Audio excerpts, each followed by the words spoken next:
Assalamu alaikum wa rahmatullahi wa barakatuh. Bienvenue à toutes et à tous pour ce nouvel épisode et ce sixième hadith que nous allons voir tout de suite. Aujourd'hui, j'aimerais vous présenter ce hadith d'Abu Huraira radiyallahu anhu, qui est un long hadith que je suis persuadé tout le monde connaît ici. Mais on va s'attarder sur un seul élément de ce hadith, une seule phrase, et nous allons essayer d'en extraire une leçon pour nous aujourd'hui. À tout de suite. لباس التقى خير الملابس كلها وأبهى لباسا في الوجود وأجمل. عن أبي هريرة رضي الله عنه قال رسول الله صلى الله عليه وسلم قال الله والذي نفس محمد بيده لخلوف فم الصائم أطيب عند الله من ريح المسك. D'après Abu Huraira radiyallahu anhu, le prophète sallallahu alayhi wa sallam a dit, et il rapporte ce hadith d'Allah subhanahu wa ta'ala, c'est donc un hadith qudsi. Il dit, Allah a dit par celui qui détient l'âme de Muhammad sallallahu alayhi wa sallam, la mauvaise odeur qui provient de la bouche du jeûneur est meilleure pour Dieu que l'odeur du musc.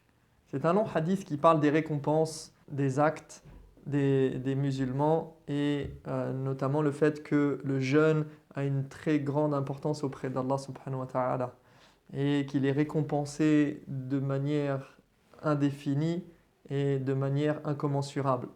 Et dans ce hadith vient cette incise qui nous dit que la mauvaise odeur qui provient du relent, qui sort de la bouche du jeûneur, qui peut éventuellement émaner de la bouche du jeûneur, eh bien elle est préférable à Allah subhanahu wa ta'ala, elle est meilleure aux yeux d'Allah que l'odeur du parfum, du meilleur des parfums.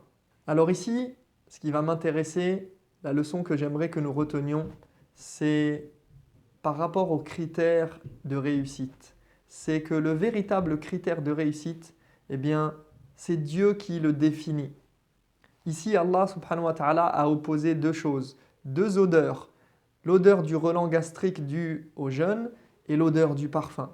Pour Allah subhanahu wa ta'ala, il n'y a pourtant pas de différence, de sorte qu'il n'est affecté par aucune odeur. Mais pour les gens, le critère de préférence, le critère de choix, c'est forcément la bonne odeur. Dès qu'il y a une odeur pestilentielle ou une odeur qui pourrait même, ne serait-ce que nous gêner, eh bien, forcément, c'est quelque chose qui est un critère de sélection et qui même renvoie à quelque chose de négatif. Tout le monde préfère l'odeur du parfum ou une belle odeur de fruits, de quelque chose qui exhale, d'une fleur. Tout le monde préfère l'odeur du parfum. Même le jeûneur lui-même peut être dérangé par l'odeur du relent gastrique. Et pourtant, auprès d'Allah subhanahu wa ta'ala, cette odeur, bien qu'elle puisse paraître désagréable pour les hommes, elle vaut 1000 fois l'odeur du meilleur des parfums. Pourquoi ? Parce qu'Allah subhanahu wa ta'ala, il juge les choses non pas selon leurs apparences, mais selon leur réalité. On rapporte à cet effet d'ailleurs, Al-Bukhari a rapporté un hadith d'après Sahl ibn Sa'd, radiyallahu anhu, et il nous raconte une situation, un fait qui s'est produit du temps du prophète sallallahu alayhi wa sallam. Les compagnons étaient avec le prophète dans une assise, ils étaient assis dans une assemblée comme à leur habitude. Et voilà qu'un homme rentre dans la mosquée. Alors le prophète sallallahu alayhi wa sallam les interroge et leur dit « Que pensez-vous de cet homme-là qui vient de rentrer dans la mosquée ?» Ils disent « Oh, ya Rasulallah, ô messager d'Allah, cet homme, c'est un des nobles de Médine. Il a une importance capitale, il a du prestige. Si jamais il demande la main de n'importe quelle fille, on la lui donnera. Si jamais il intercède en faveur de quelqu'un, son intercession sera acceptée d'emblée. Si jamais il parle, on l'écoute. » Alors voilà le jugement qu'ils ont donné sur cet homme, qu'ils connaissent en apparence. Ensuite, un autre homme est rentré dans cette mosquée, durant cette même assise. Et le prophète sallallahu alayhi wa sallam leur a demandé « Que pensez-vous de cet homme-là » Alors ils ont dit « Oh ya Rasulallah, bien, tu vois, celui-là c'est un pauvre de la tribu des Ansar. S'il demande la main d'une fille, elle lui sera refusée. S'il parle, personne ne prêtera attention à ce qu'il dit. Et Alors s'il essaye d'intercéder en quoi que ce soit pour quiconque, son intercession sera considérée comme nulle et non avenue. Elle n'aura aucune importance. Il ne peut rien faire pour personne.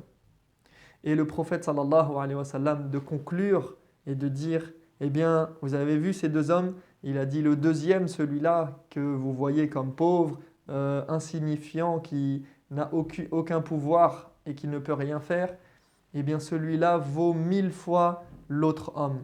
Il a même dit, il dit textuellement, celui-là vaut la terre entière remplie de ce genre de personnes-là, en pointant du doigt ou en montrant et en parlant du noble de Médine.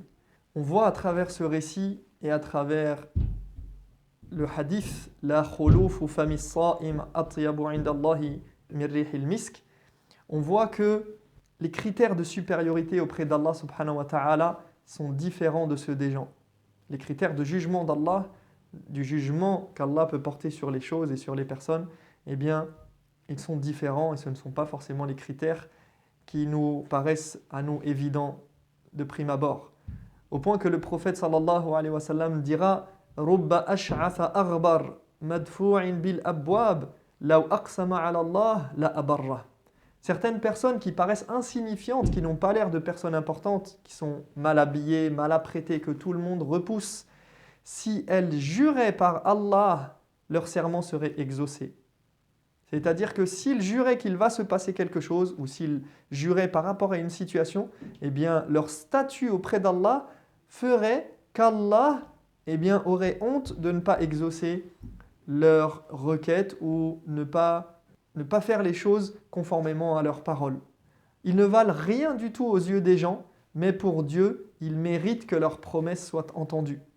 Alors ne regarde pas le fait que certains brillent en apparence, ne recherche pas la gloire à travers les réseaux sociaux, ne cherche pas à être un influenceur, En tout cas, ce n'est pas une chose qui a de l'importance auprès d'Allah subhanahu wa ta'ala. Ce n'est pas parce que tu as 50 000 followers que tu es important auprès d'Allah. Ce n'est pas parce que tu as réussi telle ou telle chose dans ta vie, dans ton travail, dans le sport, etc., que tu as une importance auprès d'Allah. Ce n'est pas parce que tu as les meilleurs habits du monde ou la meilleure voiture que tu vaux vraiment quelque chose auprès d'Allah. Ce qui compte auprès d'Allah, c'est la piété qu'il y a dans les cœurs. At-taqwa hahuna, comme l'a dit le prophète sallallahu alayhi wa sallam, la piété se trouve ici. Inna Allah la yanzuru ila suwarikum walakin yanzuru ila qulubikum wa a'malikum. Allah ne regarde pas vos apparences, ne regarde pas votre beauté éventuelle, il regarde ce qu'il y a dans vos cœurs et il regarde vos actes. Sur ce, je vous dis à très bientôt pour une nouvelle vidéo et une nouvelle réflexion à travers les hadiths du prophète sallallahu alayhi wa sallam sur le jeûne.